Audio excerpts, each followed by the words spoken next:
Parou. Hoje não vai ser vlog. Isso aqui é um trabalho hoje. Então, esta é a Jéssica, esta é a Letícia. Nós vamos apresentar sobre... Henri Vallon!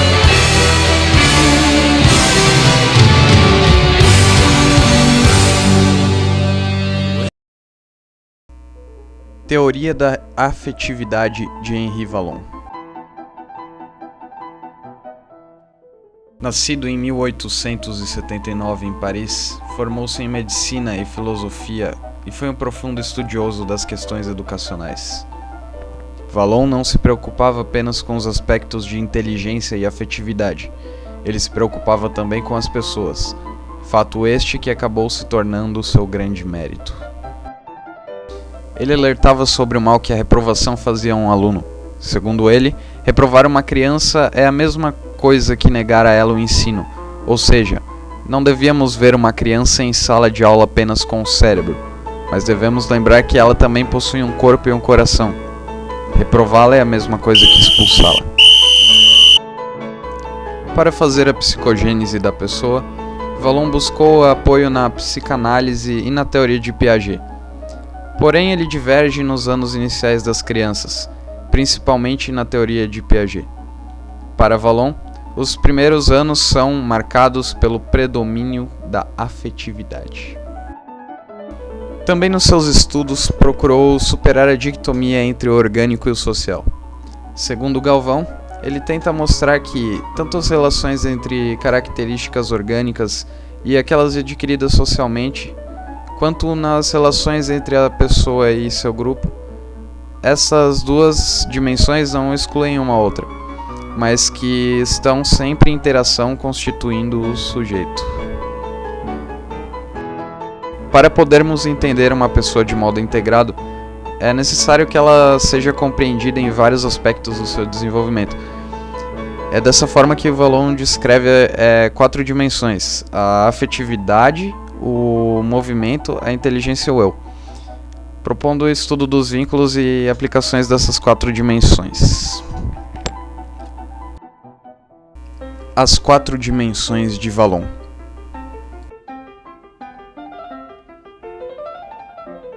Afetividade. Predominante na criança e seus anos iniciais, percebemos sempre que a mudança da afetividade vem acompanhada das mudanças físicas. As emoções são para a criança sua primeira forma de se comunicar com o meio. Ela se utiliza das emoções para mobilizar o outro, a fim de atender suas vontades. Vallon afirma: o outro é o primeiro instrumento do eu. Devido ao controle pela razão, a partir do momento em que a criança cresce, a expressão das emoções vai tornando-se mais discreta. Reconhecer a função das emoções é muito importante para a prática pedagógica, pois mesmo a criança estando em uma fase onde a comunicação é mais desenvolvida, ela ainda manifesta muito fortemente as emoções. Movimento. Antes de serem emocionais, os gestos, principalmente o do choro, são reflexos que se tornam emocionais pelos significados que adquirem na interação com o outro. Com o seu crescimento, a criança passa a utilizar os seus movimentos para a interação com o meio físico, e é neste momento que este ganha caráter cognitivo.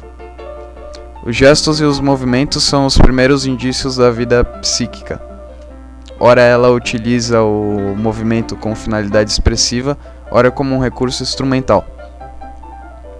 Na infância, a criança reage corporalmente aos estímulos exteriores.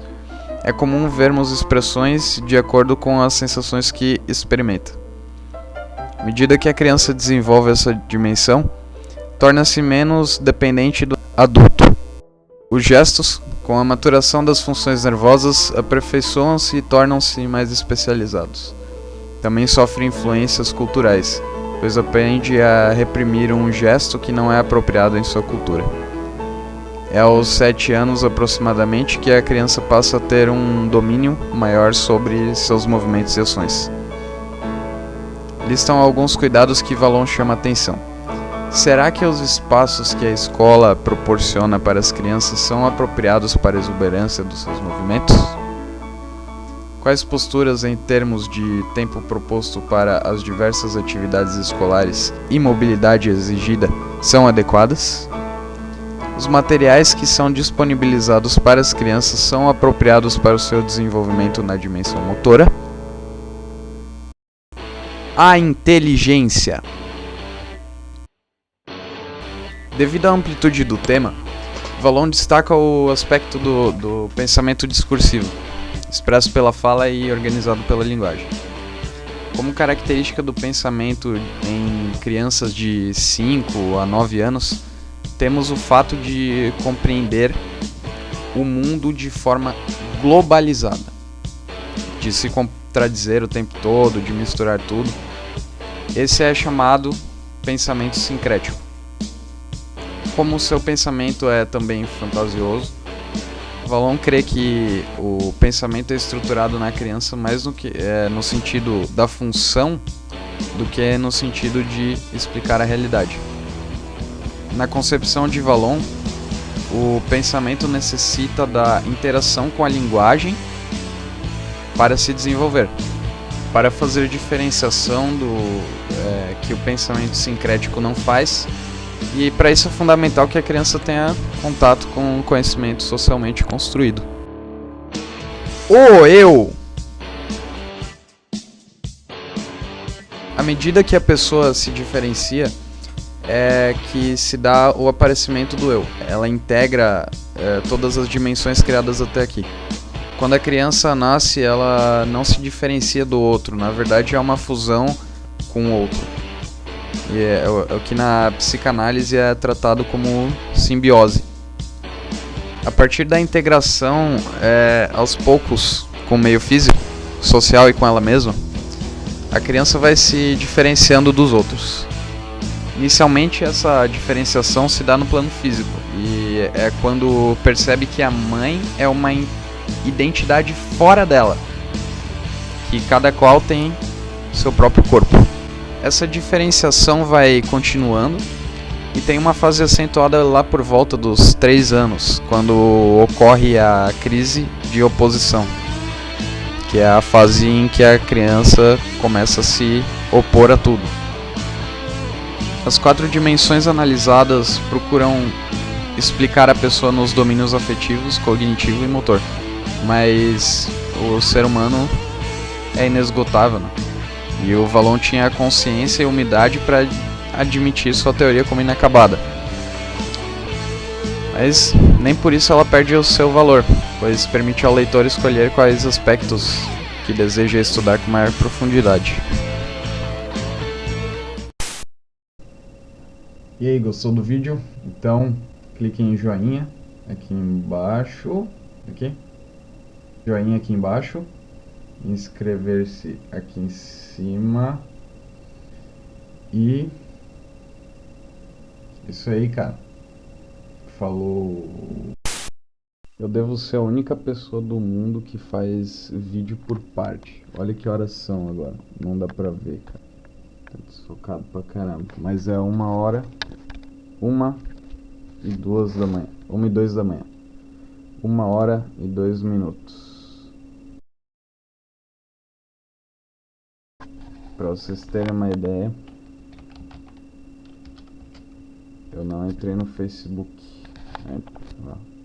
nem tá logado.